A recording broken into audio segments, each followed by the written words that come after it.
Hello बच्चों। आज हम magnetic effect of electric current का एक बहुत ही इंपॉर्टेंट टॉपिक डिस्कस करेंगे जिसका नाम है मूविंग कॉइल गैल्वेनोमीटर। एक एक चीज बारीकी से हम डिस्कस करेंगे, एक एक पैरामीटर को हम डिस्कस करेंगे और इतना बारीकी से हम इसको डिस्कस करेंगे कि कोई भी प्रॉब्लम आ जाए, कैसी भी प्रॉब्लम आ जाए, किसी भी लैंग्वेज में घुमाकर आ जाए, वो प्रॉब्लम आपसे जरूर बनेगी।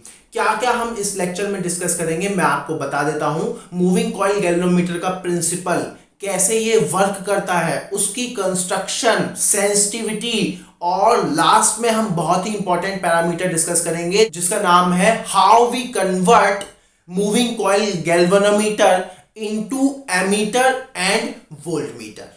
क्लियर एकदम। Now we start with the moving coil galvanometer. इसकी कंस्ट्रक्शन, बेसिक बातें हम डिस्कस करते हैं।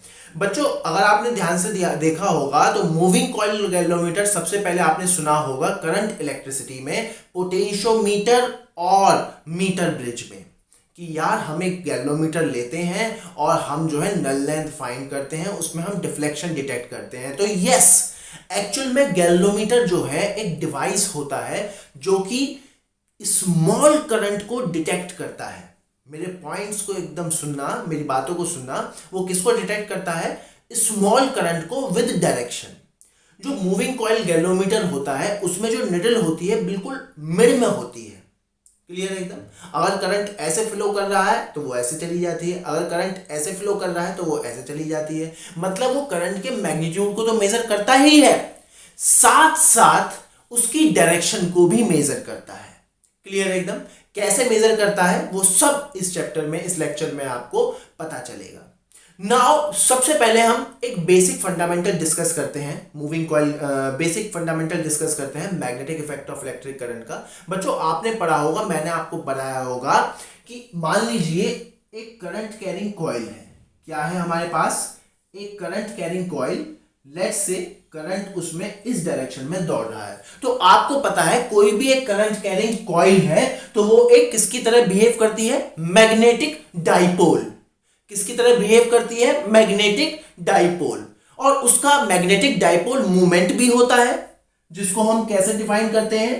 m vector will be equals to n i a, where n is the number of coil, I is the current and A is the area of the coil। और इसकी direction कैसे निकालते हैं? बिल्कुल सिंपल तरीके से हम डायरेक्शन निकालते हैं। Curl the finger of your right hand along the direction of current.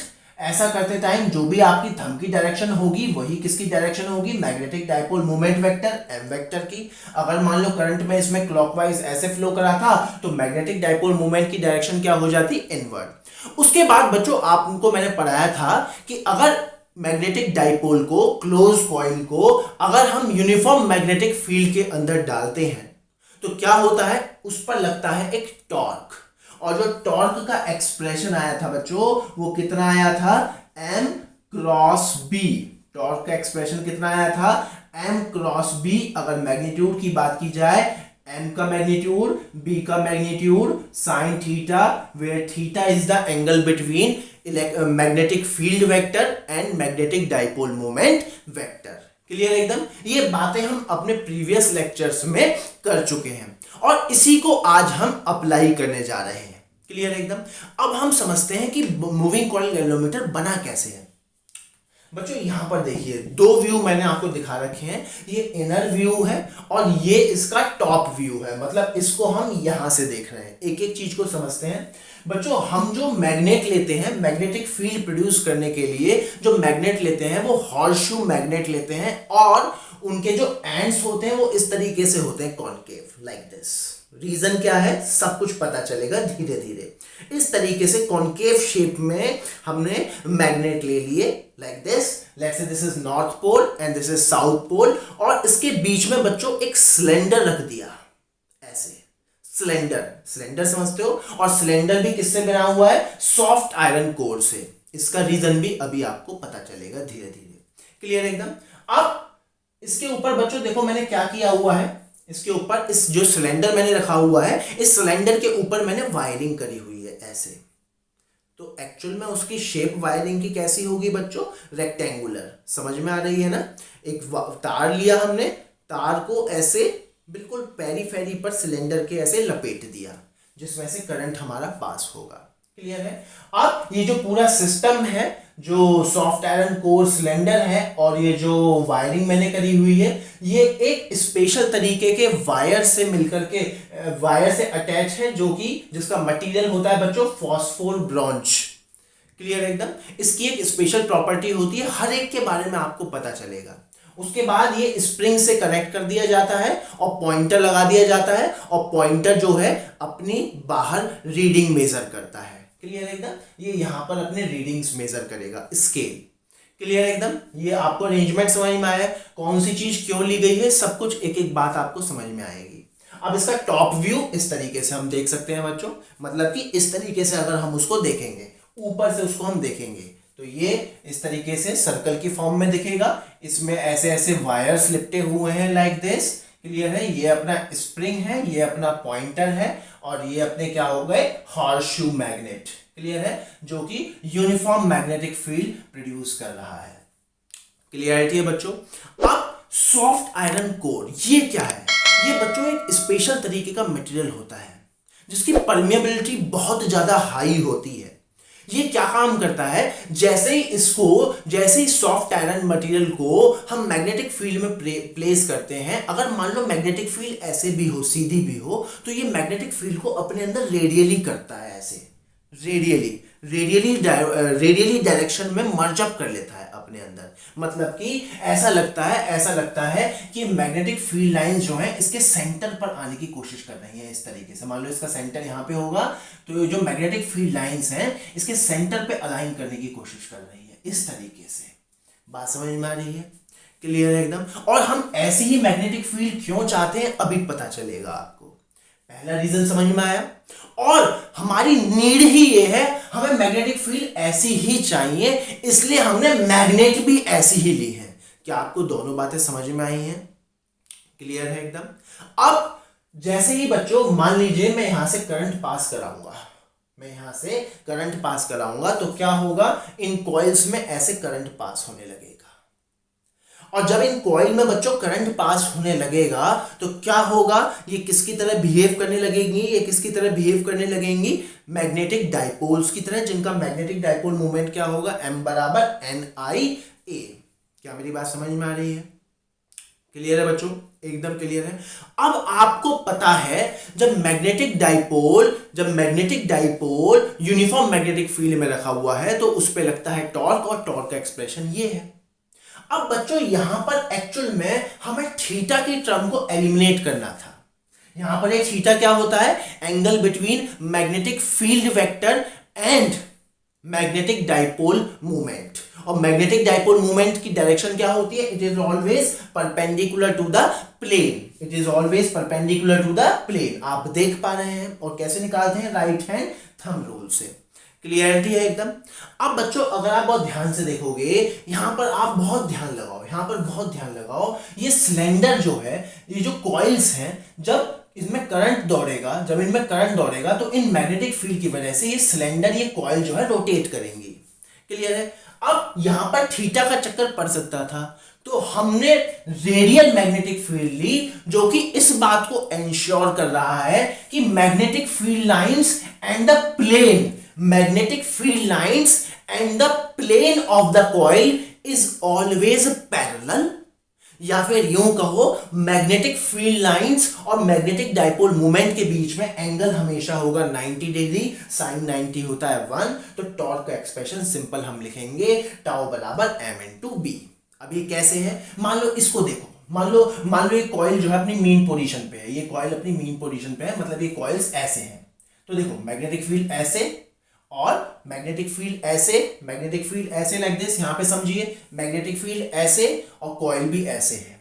तो क्या हुआ, प्लेन ऑफ द कॉइल और मैग्नेटिक फील्ड पैरेलल है, या फिर मैग्नेटिक डाइपोल मूवमेंट और मैग्नेटिक फील्ड के बीच में एंगल 90 डिग्री है। कुछ भी बोल लो, एक ही बात है। अब जैसे ही कॉइल घूमी तो यहां पर भी मैग्नेटिक फील्ड अब ऐसे है रेडियली, तो अभी भी मैग्नेटिक फील्ड वेक्टर और अभी भी मैग्नेटिक फील्ड वेक्टर और प्लेन ऑफ कॉइल पैरेलल है, या फिर मैग्नेटिक डाइपोल मूवमेंट कॉइल का और मैग्नेटिक फील्ड 90 डिग्री पर है। क्या आपको मेरी बात समझ में आ गई है? क्लियर है एकदम? क्या इन दोनों का रीजन समझ में आया? Why horseshoe magnet and why soft iron core, why you need radial magnetic field, why you need radial magnetic field, क्योंकि रेडियल मैग्नेटिक फील्ड ये इंश्योर करेगा कि जो यहां पर थीटा है, यहां पर जो थीटा है which is the angle between magnetic dipole moment and magnetic field, वो 90 डिग्री है। क्या आपको मेरी बात समझ में आ रही है? क्या क्लियरिटी है एकदम? दैट मींस जैसे ही मैं मूविंग कॉइल गैल्वेनोमीटर में करंट पास कराऊंगा, जैसे ही मैं मूविंग कॉइल गैल्वेनोमीटर में करंट पास कराऊंगा तो कॉइल पर लगेगा टॉर्क। इनिशियली अपनी मीन पोजीशन पे होगा, मतलब पॉइंटर इनिशियली 0 मार्क पे होगा, तो करंट कॉइल पर लगेगा टॉर्क, जिसकी वजह से कॉइल घूमेगी, जिसकी वजह से कॉइल घूमेगी। कैसे घूमेगी? या तो कॉइल यूं भी घूम सकती है या फिर कॉइल यूं भी घूम सकती है। ये डिपेंड करेगा अगेन मैंने करंट कैसे फ्लो कराया है। मान लीजिए कॉइल में ऐसे करंट फ्लो कर रहा है, लाइक दिस, इस तरीके से कॉइल में करंट फ्लो कर रहा है, मतलब मैंने जो है करंट ऐसे फ्लो कराया है, तो मैग्नेटिक डाइपोल मूवमेंट इधर आ गया। क्लियर है एकदम? मैग्नेटिक फील्ड ऐसे, तो टॉर्क लगेगा m cross b, torque vector नीचे, और पॉइंटर कैसे घूम जाएगा? लाइक दिस, उंगलियों की डायरेक्शन में इधर की तरफ, और करंट उल्टा फ्लो करा दिया तो मैग्नेटिक डाइपोल मूवमेंट ऐसे होगा, मैग्नेटिक फील्ड ऐसे होगी, m cross b, torque vector ऊपर लगेगा, टॉर्क वेक्टर ऊपर लगेगा और कॉइल ऐसे घूम जाएगी और पॉइंटर ऐसे घूम जाएगा। क्या आपको मेरी बात समझ में आ रही है? क्या यहां तक क्लियरिटी है एकदम? नाउ बच्चों, जैसे ही आप इसमें करंट फ्लो कराते हैं तो ये जो कॉइल है, करंट कैरिंग कॉइल है, मैग्नेटिक डाइपोल की तरह बिहेव करेंगी और इन पर लगेगा टॉर्क और ये किसी पर्टिकुलर डायरेक्शन में घूमेंगी। मान लो आपने करंट ऐसे फ्लो कराया और जो कॉइल है वो कॉइल है जो ये अभी अपनी मेन पोजीशन पे थी, ये कॉइल है मान लो यूं घूम गई, ठीक है, मतलब ये सिलेंडर भी घूमा, कॉइल भी घूमा, और जैसे ये कॉइल और सिलेंडर घूमेगा बच्चों, तो जिस वायर से ये कनेक्ट है विद स्प्रिंग, ये वायर भी ट्विस्ट होगा, ये वायर भी घूमेगा। क्लियर है? स्प्रिंग भी घूमेगी और पॉइंटर भी घूमेगा। क्या मेरी बात समझ में आ रही है? और वो रीडिंग देगा। लेकिन ध्यान से सुनिए जरा, जैसे ही कॉइल घूमी, अब ऐसे तो कॉइल घूमती चली जाएगी ना, जैसे ही कॉइल घूमी एक पर्टिकुलर करंट पर, जैसे ही कॉइल घूमी उससे ये वायर ट्विस्ट हुआ, मतलब ऐसे समझो मेरी उंगली ऐसे मुड़ रही है, उससे ये वायर ट्विस्ट हुआ। क्या आपको मेरी बात समझ में आ रही है? और जैसे ही ये वायर ट्विस्ट होगा, जैसे ये वायर हल्का सा रोटेट होगा, और कितना होगा? जितना जो है कॉइल घूमेगी। मान लो कॉइल जो है 2 डिग्री से घूमी, तो ये भी 2 डिग्री से ट्विस्ट होगा और पॉइंटर भी 2 डिग्री से रोटेट होगा। मेरे वर्ड्स को सुनना, ये न्यूमेरिकल्स में बहुत काम आएगा। जैसे ही कॉइल 2 डिग्री से घूमी, वैसे ही ये जो वायर है फॉस्फोरस ब्रॉन्ज का, ये भी 2 डिग्री से घूमा और पॉइंटर भी 2 डिग्री से घूमा। क्लियर है? जैसे ही ये काम होगा वैसे ही इस वायर में एक रिस्टोरिंग टॉर्क जनरेट हो जाएगा। 11th क्लास में हमने पढ़ा था, जैसे ही इसको आप घुमाओगे, ट्विस्ट करोगे, एक रिस्टोरिंग एंटी टॉर्क प्रोड्यूस हो जाएगा, जो कि डायरेक्टली प्रोपोर्शनल होगा इसके थीटा के, और वो इसको क्या देगा? एंटी टॉर्क, मतलब इसको स्टेबलाइज कराएगा, मतलब इसको मीन पोजीशन पे लाने की कोशिश करेगा, मतलब इसको वहीं पर बैलेंस करके रखेगा। क्लियर है? और जैसे ही आप करंट बंद कर दोगे तो वही टॉर्क इसको वापस ले आएगा। नहीं तो आप सोचो, अगर मान लो ये हम ना लगाएं तो जहां पर रुकी हुई है वो वहीं पे रुक जाएगी नीडल। बात समझ में आ रही है? क्लियर है ना? मतलब ये वाला वायर जो ऐसे ट्विस्ट हुआ था, जैसे करंट आपने बंद किया, ये वापस इसको अपनी ओरिजिनल पोजीशन पे ले आएगा, 0 मार्क पर ले आएगा। क्या आपको मेरी बात समझ में आ रही है? क्लियर है एकदम? दैट मीन्स, ध्यान से सुनना, दैट मीन्स ऑन इक्विलिब्रियम जो टॉर्क लगा कॉइल पर, ये वाली कॉइल पर, वो कितना हुआ? m इंटू बी, क्योंकि एंगल 90 डिग्री एंश्योर कर लिया रेडियल मैग्नेटिक फील्ड ने। m की वैल्यू क्या है बच्चों? NIA into B. तो भैया इतना टॉर्क लग गया, अब जैसे ये टॉर्क कॉइल पर लगा, उसकी वजह से कॉइल घूमी, वर्ड सुनना मेरे, उसकी वजह से ये पूरा सिस्टम कॉइल और सॉफ्ट आयरन कोर घूमा, लेट्स से थीटा एंगल घूमा। तो उसकी वजह से ये जो वायर है फॉस्फोर ब्रॉन्ज की, ये भी थीटा एंगल ट्विस्ट हुई, उसकी वजह से ये पॉइंटर भी थीटा एंगल डिफ्लेक्ट हुआ।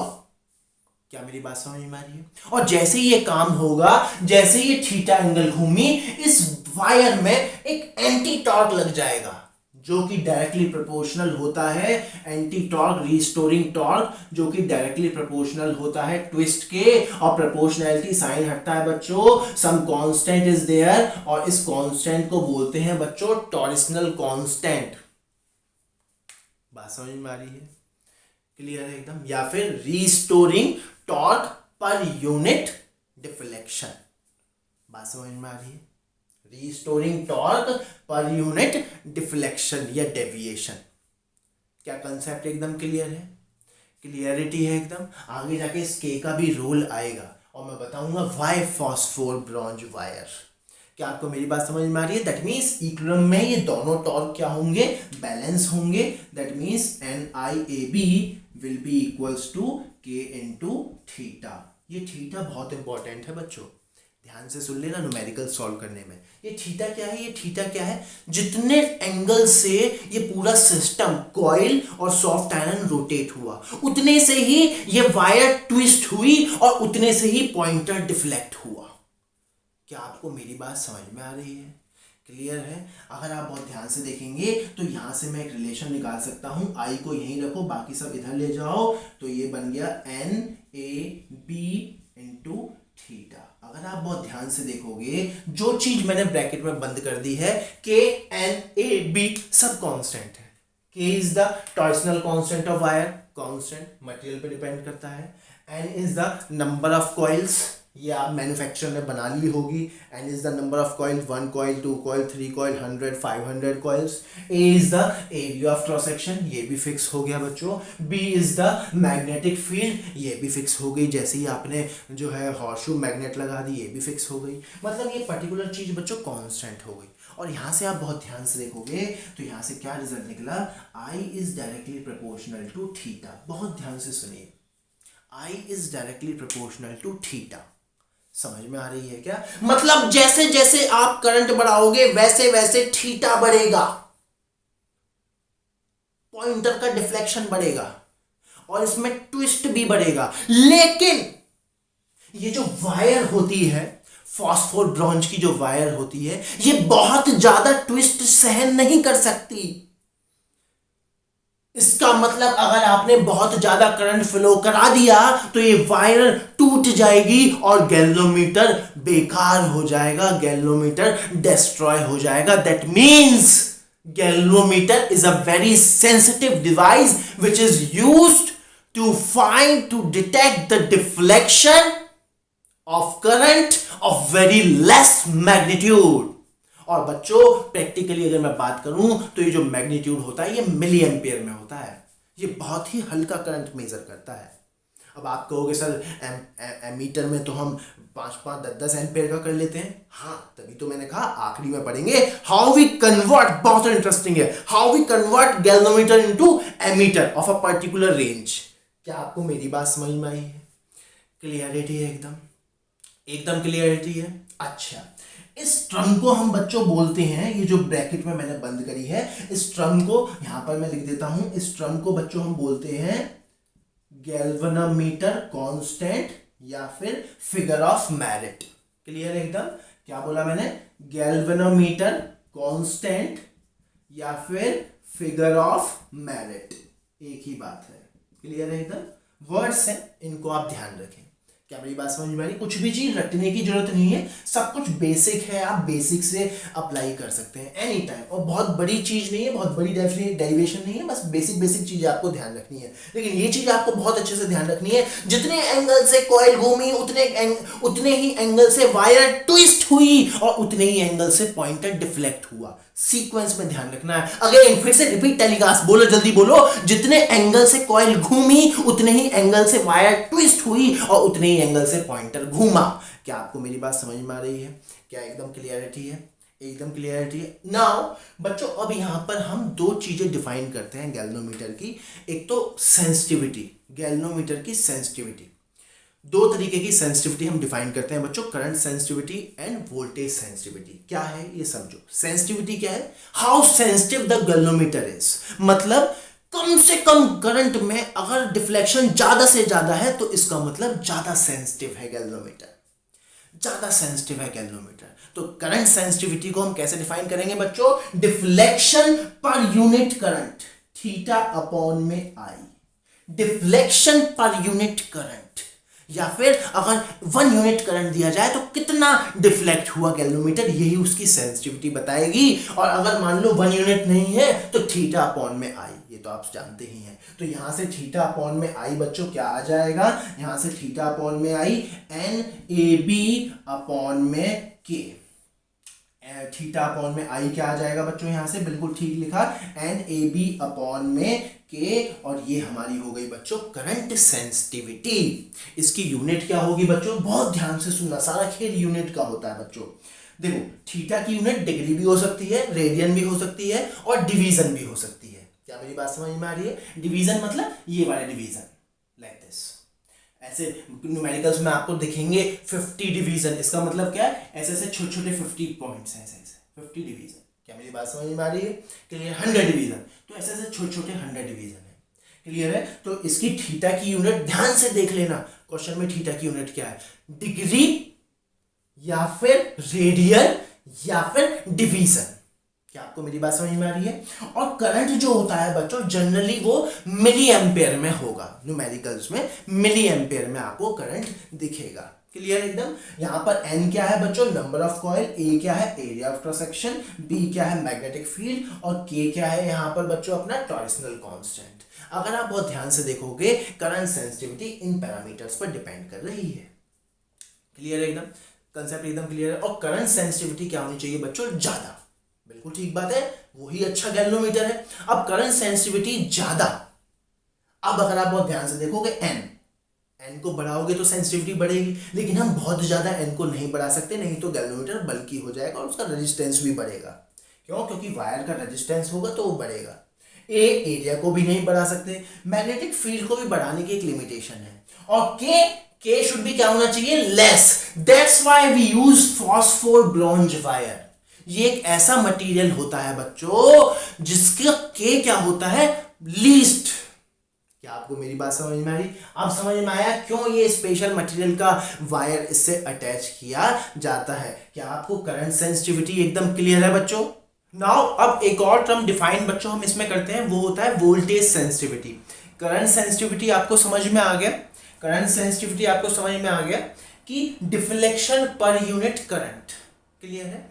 ऐसे ही बच्चों होता है वोल्टेज सेंसिटिविटी, वो क्या होता है बच्चों? Deflection per unit applied potential difference. Clear है? मतलब कि इस गैल्वेनोमीटर को अगर मैं किसी एक पोटेंशियल डिफरेंस से कनेक्ट कर दूं तो उस पोटेंशियल डिफरेंस पर ये कितना डिफ्लेक्शन देगा उसको हम बोलते हैं करंट पोटेंशियल सेंसिटिविटी। अब इसका एक्सप्रेशन क्या आएगा बच्चों? आपको पता है v की जगह क्या लिख सकते हैं हम? I into R. अब ये r यहां पर समझने वाली बात है बच्चों।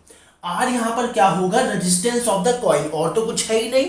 R क्या होगा यहां पर? रेजिस्टेंस ऑफ द कॉइल, जिसमें करंट दौड़ेगा पोटेंशियल डिफरेंस लगाने के बाद। क्या आपको मेरी बात समझ में आ रही है? मतलब कि मान लो मैं इसको कोई एक पोटेंशियल डिफरेंस दे दूं, बैटरी कनेक्ट कर दूं या व्हाटएवर बैटरीज कहीं कनेक्ट कर दूं, तो उसकी वजह से क्या होगा बच्चों? इस वायर में करंट दौड़ेगा वही।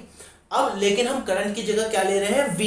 तो V की जगह हम क्या ले सकते हैं? I into are. I यही हुआ, और R क्या होगा बच्चों? R क्या होगा? रेजिस्टेंस ऑफ द क्या? रेजिस्टेंस ऑफ द गैल्वेनोमीटर या फिर resistance of the coil. That means V की जगह I R, तो सेम एक्सप्रेशन आ जाएगा NAB अपॉन में K इंटू R। बात समझ में आ रही है?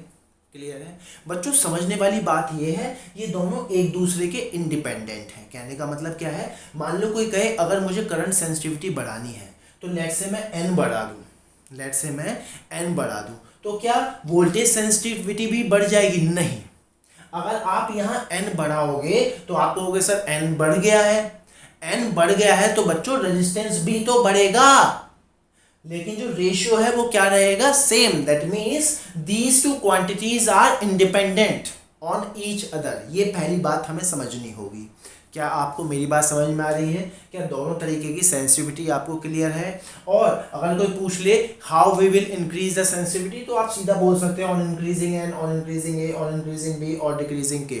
That's why we use phosphorus bronze wire. अगर कोई पूछ ले ये क्या है, ये क्या है, क्यों इसका इस्तेमाल करते हैं, भैया ये एक स्पेशल तरीके का मटेरियल है जिसका जो के होता है, restoring torque per unit deflection, वो बहुत ही ज़्यादा कम होता है। क्या आपको मेरी बात समझ में आ रही है?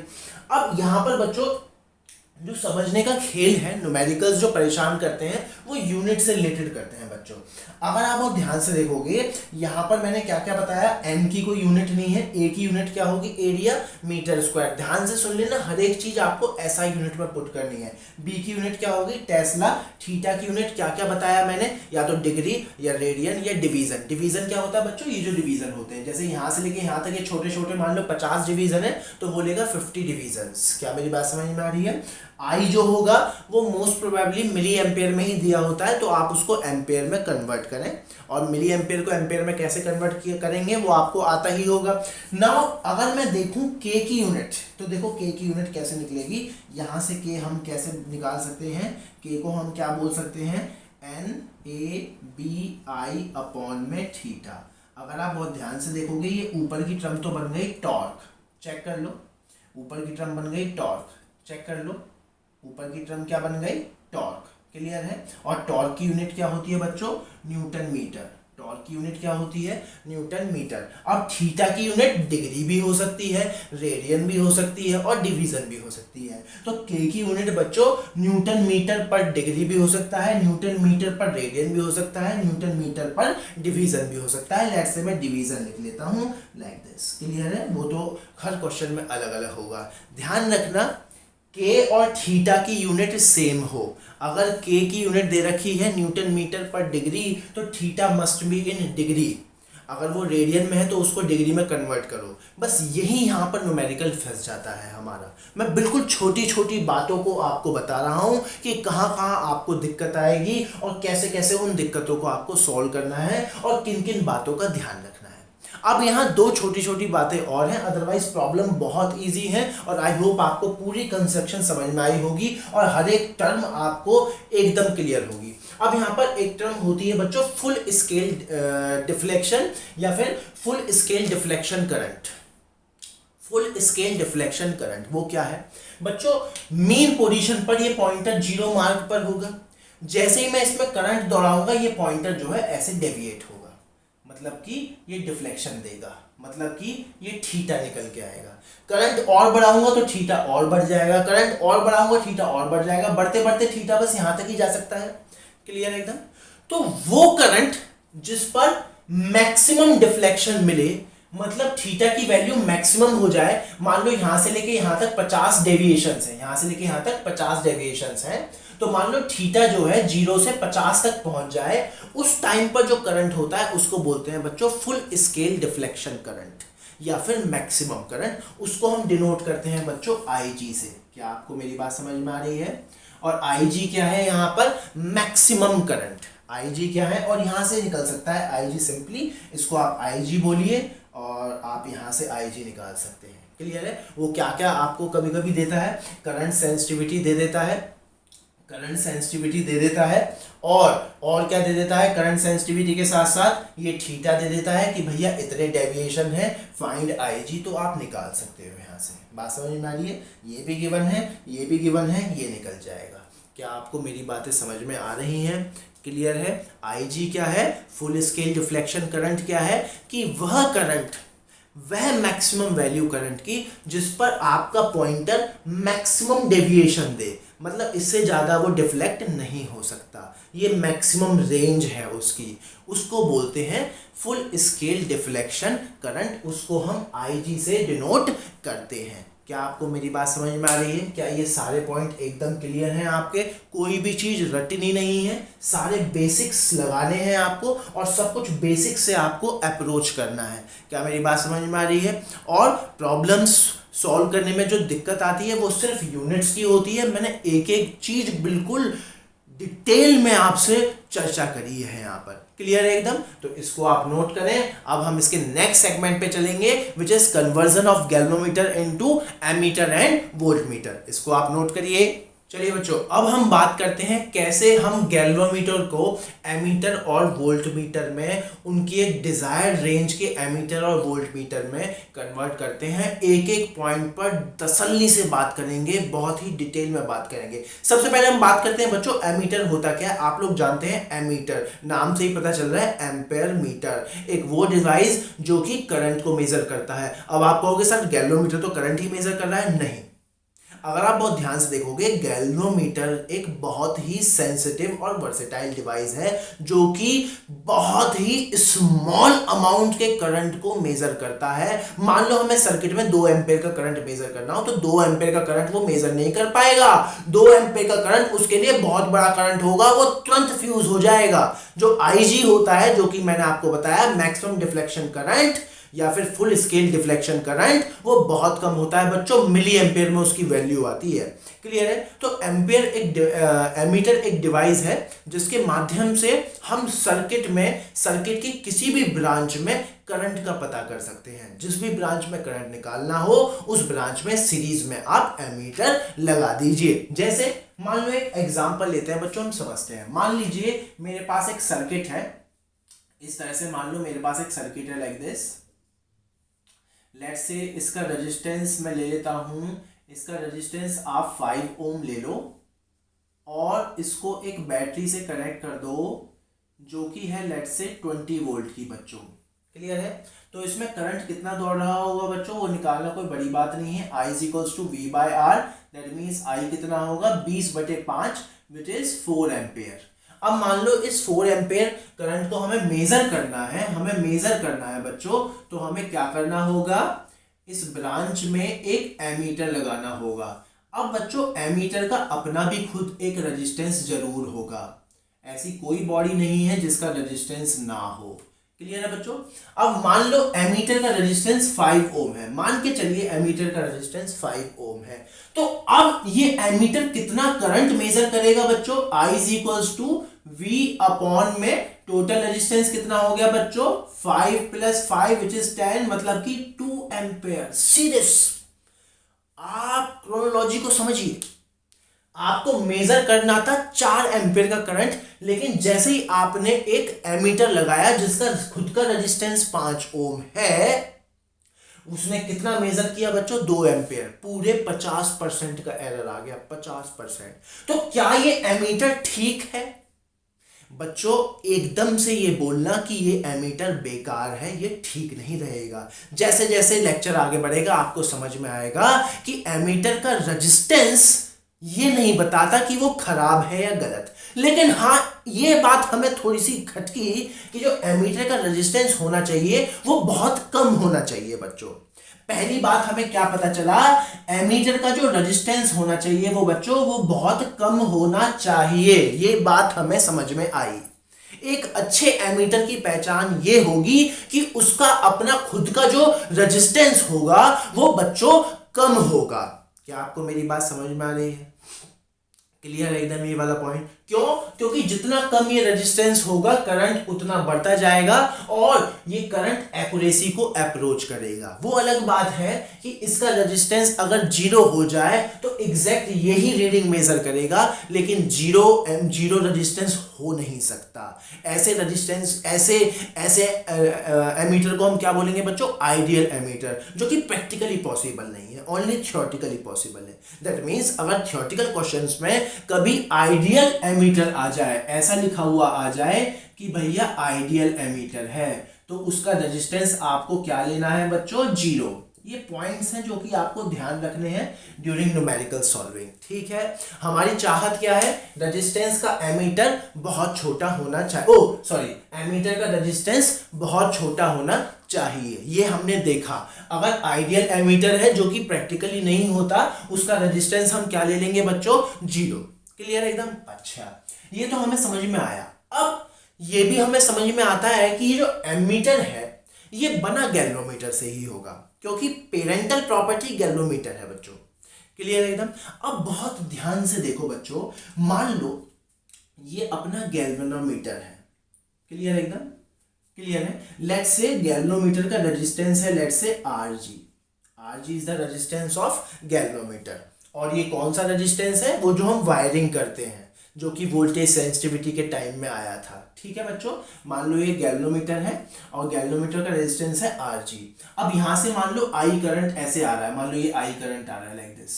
ठीक है, ये आई करंट आ रहा है। अब बच्चों अगर ये आई करंट मैंने डायरेक्ट इसमें गैल्वेनोमीटर में भेज दिया तो इसके तो प्राण निकल जाएंगे, गैल्वेनोमीटर के तो प्राण निकल जाएंगे। क्यों? क्योंकि ये मान लो 5 है, ये 4 एम्पेयर का रेजिस्टेंस अगर इसके अंदर भेज दिया तो ये तो झटके से फ्यूज हो जाएगा, खराब हो जाएगा तुरंत। क्यों? क्योंकि ये तो बच्चों मिली एम्पेयर का करंट झेल सकता है, बस इसकी मैक्सिमम पावर ही उतनी है।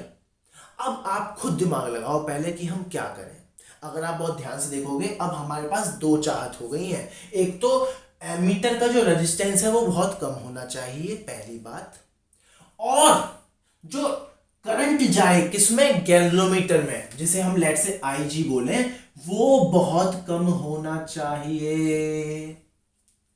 क्लियर है, मतलब इस करंट को हमें डिस्ट्रीब्यूट करना है। तो कॉमन सेंस है बच्चों, इसके पैरेलल आप एक रेजिस्टेंस लगा दो और ये रेजिस्टेंस की जो वैल्यू है, इस रजिस्टर की जो वैल्यू है वो बहुत कम होनी चाहिए, बहुत ज्यादा। अब देखो इस जंक्शन पे आके करंट बटेगा, यहां पर जाएगा लेट से IG, मैक्सिमम करंट भेज रहा हूं, और यहां पर करंट कितना जाएगा फिर I माइनस IG। ये 4 एम्पेयर है और ये है लेट से 0.1, तो सारा का सारा यहां आ गया, यहां पर हमें भेजना है। तो ये सारा का सारा तब जाएगा जब इस रेजिस्टेंस की वैल्यू बहुत कम होगी, क्योंकि हमें पता है current follow less resistive path, और हमें करंट डिवाइड करना भी आता है, सर्किट थ्योरी में हमने सीख रखा है। और बच्चों ऐसे ही स्मॉल वैल्यू के रजिस्टर को बोलते हैं शंट। लेट से उसको हम डिनोट करते हैं S से। तो शंट क्या हो गया बच्चों, शंट एक टाइप का रजिस्टर है जिसका जो रेजिस्टेंस होता है वो बहुत ही स्मॉल होता है, और इस पूरे सर्किट को बोलते हैं बच्चों एमीटर। ये ही है अपना एमीटर। क्या आपको मेरी बात समझ में आ रही है? ये पूरा जो डॉटेड में मैंने बना दिया, यही क्या होता है बच्चों, एमीटर। क्या मेरी बात समझ में आ रही है? क्या क्लियर है एकदम? और रेजिस्टेंस ऑफ एमीटर क्या हो गया बच्चों, इस पूरे का रेजिस्टेंस कितना हो जाएगा, ये दोनों पैरेलल में लग रहे हैं, तो 1 में RA will be equals to 1 में S प्लस 1 में RG।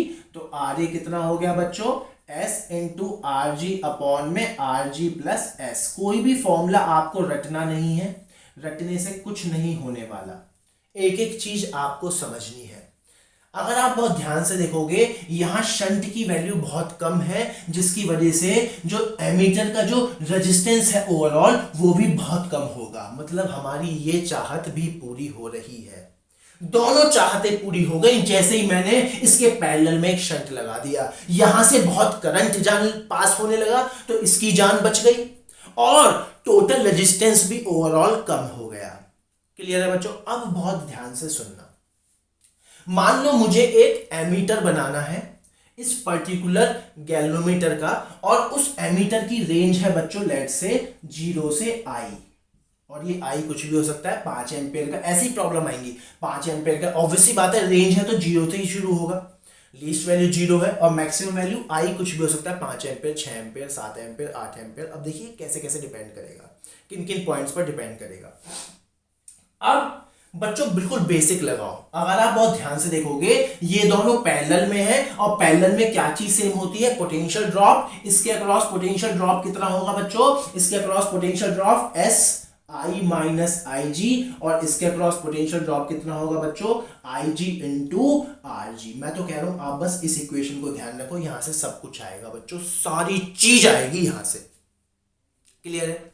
हमें मेजर क्या करना था बच्चों, आई रेंज का एमीटर हमें निकालना, एमीटर हमें बनाना था। देखो यहां से आई आ जाएगा, कैसे मल्टीप्लाई करिए, IS minus IG into S will be equals to I G into R G, इस आई जी को इधर ले जाओ तो क्या आ गया, आई एस बराबर I G common R G plus S, ये एस इधर जाएगा बच्चों तो आई क्या बन गया, I G 1 plus R G upon में एस। देखिए बच्चों बन गया।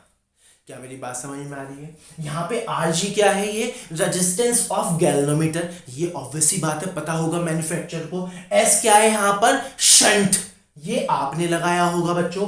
Ig क्या है, फुल स्केल डिफ्लेक्शन करंट, ये फिक्स होगा, फुल स्केल डिफ्लेक्शन करंट ये फिक्स होगा एक पर्टिकुलर गैल्वेनोमीटर का। क्लियर है? अब न्यूमेरिकल में हमें कभी कभी ये निकालने को आ सकता है। देखिए ये डायरेक्ट कभी नहीं पूछेगा, मान लो ये निकलवाएगा, ये कैसे निकलेगा, बहुत ही सिंपल है यार, बहुत ही सिंपल है। मान लो करंट सेंसिटिविटी दे दी और थीटा दे दिया, निकल गया आई। क्या आपको मेरी बात समझ में आ रही है?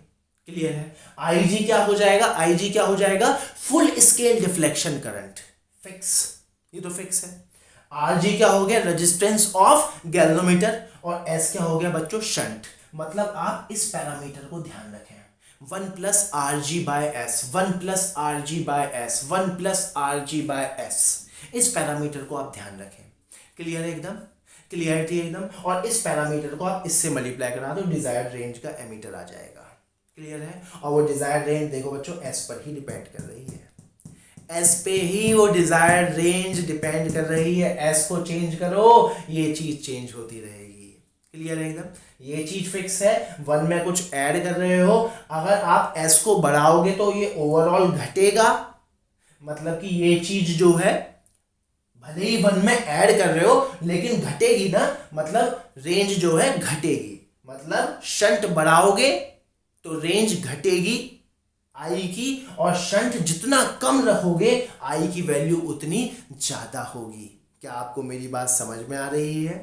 क्लियरिटी है एकदम। और अगर मान लो शंट निकालना है, सब कुछ यहां से आएगा यार, एस की वैल्यू निकालनी है, एस निकाल लो यहां से, एस यहां से क्या आएगा, देखो मैं कह रहा हूं ये प्राइम इक्वेशन है, प्राइम इक्वेशन, यहां से सब चीज आएगी। यहां से मान लो आपको एस की वैल्यू निकालनी है, शंट की वैल्यू, तो देखो आई जी आर जी अपॉन में आई माइनस आई जी, देख लो बच्चों, कुछ भी निकाल लो यहां से, जो मर्जी निकाल लो। क्या आपको मेरी बात समझ में आ रही है? क्लियर है? तो हमने क्या सीखा, एक गैल्वेनोमीटर को एमीटर में हम कैसे कन्वर्ट करते हैं बच्चों। एक गैल्वेनोमीटर को एमीटर में उसके पैरेलल में एक शंट लगा देते हैं। शंट क्या होता है, एक ऐसा रजिस्टर होता है जिसका रेजिस्टेंस बहुत कम होता है, और एमीटर की रेंज बढ़ाने के लिए हमें शंट की वैल्यू घटानी होती है। और शंट की कैलकुलेशन या फिर रेंज की कैलकुलेशन, एमीटर के रेंज की कैलकुलेशन इस तरह से की जाती है। इस प्राइम फैक्टर को आप ध्यान रखें, 1 plus R ji by S. क्या आपको मेरी बात समझ में आ रही है? आई जी क्या है, फुल स्केल डिफ्लेक्शन करंट। सारी चीजें पीछे से भी इंटरलिंक करते हुए चलना। क्लियरिटी है एकदम, यहाँ पर एकदम सारी बातें क्लियर है। कोई डाउट, कोई किसी तरीके का कोई डाउट? No doubt.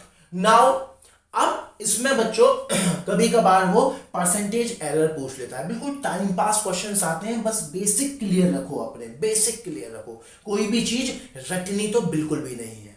क्लियर है? अब इसमें बच्चों क्या क्या प्रॉब्लम आ जाती है, परसेंटेज एरर पूछ लेता है कभी कभी। परसेंटेज एरर बच्चों, मान लो लेट्स से परसेंटेज एरर अपना क्या हो गया, परसेंटेज एरर कि भैया मान लो एक रजिस्टर है जिसका रेजिस्टेंस है आर, उसको V वोल्ट की बैटरी से मैंने कनेक्ट किया, तो करंट की मेजर्ड वैल्यू कितनी हो गई बच्चों, V बाय आर। क्लियरिटी है एकदम, क्लियर है? अब मान लो हमने यहाँ पर इसके साथ एक एमीटर लगा दिया जिसका रेजिस्टेंस है लेट्स से आर ए, तो ये ऑब्जर्व वैल्यू कितनी देगा बच्चों, ऑब्जर्व वैल्यू IO कितनी देगा, V अपॉन में R प्लस आर ए। क्या आपको मेरी बात समझ में आ रही है? तो ऑब्वियसली बात है, इन दोनों में कुछ ना कुछ एरर जरूर होगा। तो परसेंटेज एरर क्या होगा बच्चों, परसेंटेज एरर क्या होगा, परसेंटेज एरर का क्या होगा, इन दोनों का डिफरेंस अपॉन में real value into 100। That means जो परसेंटेज एरर हम निकालेंगे बच्चों, यहाँ पर परसेंटेज एरर जो हम निकालेंगे वो क्या होगा, इन दोनों का difference. That means I measured मतलब जो रियल वैल्यू है माइनस आई ऑब्जर्व जो कम होके आई है अपॉन में आई मेजर्ड इनटू 100। क्लियर है एकदम? अब यहाँ पर आप वैल्यू पुट कर सकते हो, सिंपल आई एम कितना आ जाएगा बच्चों, V by R minus V upon में R plus R A upon में V अपॉन में R इंटू 100। इसको आप सिंप्लीफाई कर सकते हो, v से v कट जाएगा, सिंप्लीफाई हम कर ही लेते हैं। देखिए v से v तो ऊपर नीचे से कट गया, तो ये क्या आ गया, मैं यहां पर कर देता हूं, ये क्या आ गया बच्चों, r into R plus R A, LCM लोगे तो क्या आ जाएगा, r plus R A minus R upon में, टोटल का अपॉन में क्या आएगा बच्चों, 1/r। क्लियर है। देखिए ये टर्म भी कैंसिल आउट हो गई, ये टर्म कैंसिल आउट हो गई, ये r ऊपर जाएगा तो इस r से इस r कैंसिल आउट हो जाएगा, तो ओवरऑल क्या आ जाएगा, आर ए अपॉन में r plus R A into 100। तो ये हो गया बच्चों परसेंटेज एरर। इसको थोड़ा और सिंप्लीफाई करना है तो इस आर ए को नीचे ले आओ, तो ये क्या भी बन सकता है, इस आर ए को नीचे ले आओगे ऊपर वाले को, तो 1 अपॉन में 1 plus R by R A into 100। तो बच्चों ये देखो, ये आ गया हमारे पास परसेंटेज एरर। अगर आप इस फॉर्मूले पर बहुत ध्यान लगाओगे तो आप देखोगे परसेंटेज एरर खाली रेजिस्टेंस ऑफ एमीटर पे डिपेंड नहीं कर रहा, वो इस बात पे भी डिपेंड कर रहा है कि एक्सटर्नल सर्किट का रेजिस्टेंस कितना है। कहने का मतलब है, जो मैंने ये वाला एग्जांपल लिया, मान लो ये 5 ओम का रजिस्टर है, मान लो अब ये जो रजिस्टर होता है ये मान लो 1000 ओम का होता, तो डिफरेंस ज्यादा थोड़ी आता बच्चों। दैट मीन्स, कहने का क्या मतलब है, मान लो एक एमीटर है जिसका रेजिस्टेंस है 5 ओम, तो उसका एरर मेंशन नहीं होगा एकदम से। क्यों नहीं होगा, क्योंकि यार एरर खाली रेजिस्टेंस ऑफ एमीटर पे ही डिपेंड नहीं कर रहा, एरर किस बात पे भी डिपेंड कर रहा है, what is the resistance of external register.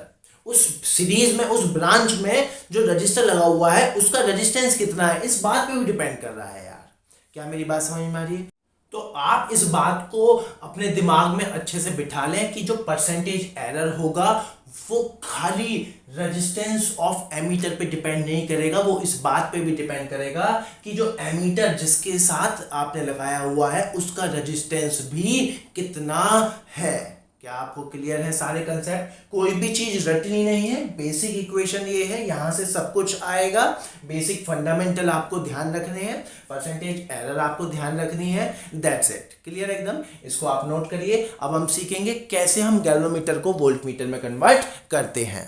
चलिए बच्चों, अब हम डिस्कस करते हैं कि कैसे एक गैल्वेनोमीटर को वोल्टमीटर में कन्वर्ट किया जाए। वोल्टमीटर एक ऐसा डिवाइस है जो कि किसी भी रजिस्टर के अक्रॉस होने वाले पोटेंशियल ड्रॉप को मेजर करता है, वोल्ट मीटर। क्लियर है एकदम? अब इसको भी हम गैल्वेनोमीटर की मदद से ही ट्रांसफॉर्म करेंगे, इसको भी हम गैल्वेनोमीटर की मदद से ही बनाएंगे। सबसे पहले हम बेसिक चीजें समझते हैं, जैसे हमने एमीटर में सीखा था। मान लो मैं एक सिंपल सा एग्जांपल लेता हूं। मान लीजिए बच्चों एक सर्किट है जिसमें 2 रजिस्टर हैं, लेट्स से सिंपल कैलकुलेशन के लिए इक्वल रेजिस्टेंस के लिए लेता हूं, और ये 48 वोल्ट की बैटरी है। क्लियर है एकदम? तो हर एक के अक्रॉस ड्रॉप कितना होगा बच्चों? सिंपल है, टोटल रेजिस्टेंस हो गया 12, तो कितना हो जाएगा करंट? 48 अपॉन में 12 विच इज 4 एम्पेयर। तो हर एक के अक्रॉस वोल्ट पोटेंशियल डिफरेंस कितना हो जाएगा? 6 4 जा 24 वोल्ट और 24 वोल्ट। नाउ मान लो इसके अक्रॉस मुझे पोटेंशियल डिफरेंस ये मेजर करना है 24 वोल्ट, तो मैं एक वोल्टमीटर लगाऊंगा लाइक दिस। मैंने ऐसे एक पैरेलल में वोल्टमीटर लगाया जिसका अपना रेजिस्टेंस भी होगा फॉर श्योर। मान लो इसका अपना रेजिस्टेंस है लेट्स से 3 ओम। अब बच्चों क्योंकि ये 3 ओम का रेजिस्टेंस भी सर्किट में इंट्रोड्यूस हो गया है, तो ये करंट की वैल्यू अब चेंज होगी, पोटेंशियल ड्रॉप भी चेंज होगा। कितना चेक करते हैं? 3 और 6 पैरेलल, तो इनका कॉम्बिनेशन कितना हो जाएगा? 2 ओम और 6 ओम सीरीज 8, 48 अपॉन में 8, तो कितना हो जाएगा बच्चों? 6 एम्पेयर। दैट मींस इसके अक्रॉस ड्रॉप कितना हुआ? 36, तो बचा हुआ सारा इसके अक्रॉस जाएगा, 48 में से 36 गए तो कितना आ जाएगा बच्चों? 12 वोल्ट। अगेन देखिए 50% एरर। तो क्या ये वोल्टमीटर ठीक है इसके लिए? नहीं, ये वोल्टमीटर इसके लिए ठीक नहीं है। अब अगर मान लो मैं इसका रेजिस्टेंस बढ़ाऊं, ध्यान से सुनना बच्चों, अगर मान लो मैं इसका रेजिस्टेंस बढ़ा दूं तो क्या होगा? अगर आप बहुत ध्यान से देखोगे, इसका रेजिस्टेंस मान लेते हैं लेट्स से आरवी है, resistance of volt meter. Clarity एकदम। अगर मैं ये बढ़ाए चला जाऊं बढ़ाए चला जाऊं बढ़ाए चला जाऊं तो एक्चुअल में क्या होगा, ये जो करंट यहां से निकल रहा है ये यहां डिस्ट्रीब्यूट होना तो है ही, लेकिन यहां से करंट क्या जाएगा, बहुत कम से कम करंट जाएगा। मतलब कि इसका इंट्रोडक्शन का जो इफेक्ट है, इसका जो इफेक्ट है ओवरऑल वो खत्म हो जाएगा। मतलब कि जो करंट है अब सारा का सारा यहीं से ही पास होगा और ये एक्चुअल रीडिंग के अप्रोच में होगा। मतलब कि resistance of galvanometer resistance of voltmeter ज्यादा होना चाहिए या कम? ज्यादा, क्योंकि वो पैरेलल में लग रहा है ना, और मेन सर्किट से जो करंट है वो कम से कम जाए, पहली बात। इसका मतलब जो रेजिस्टेंस ऑफ वोल्टमीटर है वो बहुत लार्ज होना चाहिए, इंफिनिटी को अप्रोच करना चाहिए। और अगर क्वेश्चन में आ रहा है आइडियल वोल्टमीटर तो भैया उसका तो होता ही इनफाइनाइट है। आइडियल वोल्टमीटर इसका रेजिस्टेंस तो होता ही इनफाइनाइट है, लेकिन ये थ्योरेटिकल है, प्रैक्टिकली ऐसा तो होता ही नहीं है। समझ में आया?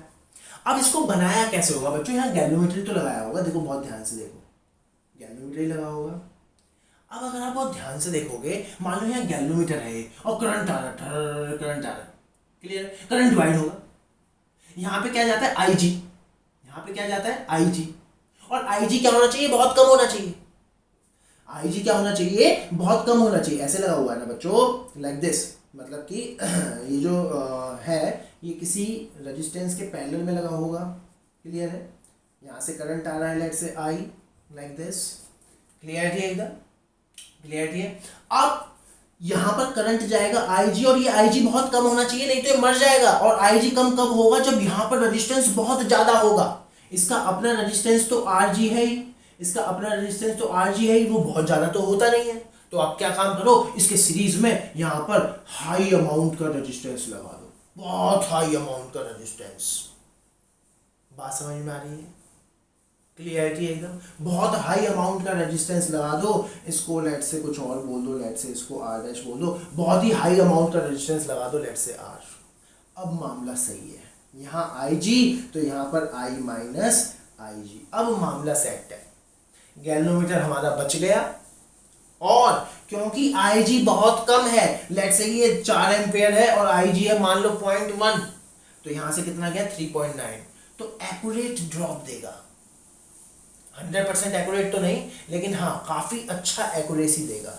दैट मीन्स, और यही क्या हो गया बच्चों, voltmeter. That means to convert a galvanometer into voltmeter, what you have to do, you have to just place a register in series of very large resistance। तो जो रेजिस्टेंस ऑफ वोल्टमीटर हो गया बच्चों वो कितना हो गया, simply R G plus R. क्या आपको मेरी बात समझ में आ रही है? Where R G is the resistance of, ये किसका रेजिस्टेंस है बच्चों, जल्दी बोलो, गैल्वेनोमीटर। और आर क्या है, ये वो रजिस्टर है जो कि आपने गैल्वेनोमीटर के बराबर में सीरीज में लगाया है। क्लियरिटी है एकदम? दोनों फुलफिल हो गए कंडीशन, गैल्वेनोमीटर बचा रहेगा, आईजी की वैल्यू कम, और क्योंकि सारा का सारा फिर करंट यहीं से ही पास होगा तो ये एक्यूरेट रीडिंग देगा।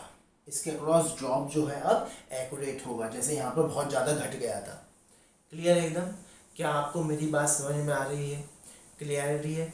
नाउ अब हमें नापना क्या है, पोटेंशियल डिफरेंस V। बात समझ में आ रही है? और क्योंकि पैरेलल लगे हुए तो इसके क्रॉस ड्रॉप इसके क्रॉस ड्रॉप सेम ही होगा, तो इसके क्रॉस ड्रॉप नाप लो ना, तो V is equals to I R. I कितना है, आई जी, और टोटल रेजिस्टेंस कितना है बच्चों, R plus R ji. That's it, खत्म खत्म। अब ये फैक्टर याद रखना है आपको, वहां पर फैक्टर क्या था, 1 plus R ji by S, यहाँ पर क्या है R प्लस आर जी, और उसको फुल स्केल डिफ्लेक्शन से मल्टीप्लाई कर दो, डिजायर रेंज का आपको वोल्टमीटर मिल जाएगा। डिजायर रेंज का वोल्टमीटर मिल गया आपको। क्या आपको मेरी बात समझ में आ रही है? मान लो क्वेश्चन में आ जाए कि भैया आर जी जो है resistance of galvanometer is this, full scale deflection current is this, कभी कभी नहीं देता डायरेक्टली, वो कुछ पैरामीटर दे दे के आपसे पूछ लेता है, तो आप कैलकुलेट कर सकते हो। क्लियर है? और आपको एक वोल्ट मीटर बनाना है जिसकी रेंज है लेट्स से 0 से 50 वोल्ट, तो सीधा यहाँ पे 50 रखो यार, आईजी की जगह आईजी रखो, आरजी की जगह आरजी रखो, निकाल लो आर। क्या बड़ी बात है? क्लियर है? एकदम सिंप्लिसिटी एकदम क्लियर है। दैट मीन्स हमें क्या समझ में आ गया कि अगर हमें गैल्वेनोमीटर को एमीटर में कन्वर्ट करना है तो उसके पैरेलल में एक स्मॉल रेजिस्टेंस का रजिस्टर लगा दो जिसे हम शंट बोलते हैं। कैलकुलेशन सारी सीख ली। और अगर एक गैल्वेनोमीटर को वोल्टमीटर में कन्वर्ट करना है तो आपको क्या करना होगा, उसके सीरीज में हाई अमाउंट का रजिस्टर लगा दो। क्या आपके मेरी बात समझ में आ रही है? गैल्वेनोमीटर के केस में डिजायर्ड रेंज पाने के लिए आईजी से किस पैरामीटर को मल्टीप्लाई करेंगे, आर प्लस आर जी, और वहां पर किससे मल्टीप्लाई करेंगे, 1 plus Rg by S, where S is the shunt, Rg is the resistance of galvanometer, and here R is the high amount of resistance जो कि आपने गैल्वेनोमीटर के साथ सीरीज में लगाया हुआ है। क्या आपको मेरी बात समझ में आ रही है? अगेन यहाँ पर परसेंटेज एरर एंड ऑल निकल सकता है, वही सीधी सी हिसाब किताब है ना भैया, वही सीधा सा हिसाब किताब है। परसेंटेज एरर इस बार क्या आ जाएगा यहाँ पर? Percentage error V measured minus V observe upon में V measured into 100, just value वगैरह पुट करो, आंसर आएगा। क्या आपको मेरी बात समझ में आ रही है? क्लियर है? तो इस लेक्चर को हम यहीं रोकते हैं। आई होप आपको पूरी चीजें समझ में आई होंगी कि गैल्वेनोमीटर का प्रिंसिपल क्या है, गैल्वेनोमीटर बना कैसे है, गैल्वेनोमीटर का कंस्ट्रक्शन क्या है, गैल्वेनोमीटर की वर्किंग क्या है, उसके एक एक पैरामीटर हमने डिस्कस किया, full scale deflection, this that so and so, and how the galvanometer is converted into ammeter and voltmeter with all the prescribe things. सारी चीजें हमने डिस्कस करी, साथ साथ परसेंटेज एरर भी हमने निकाला। क्लियर एकदम? Thank you for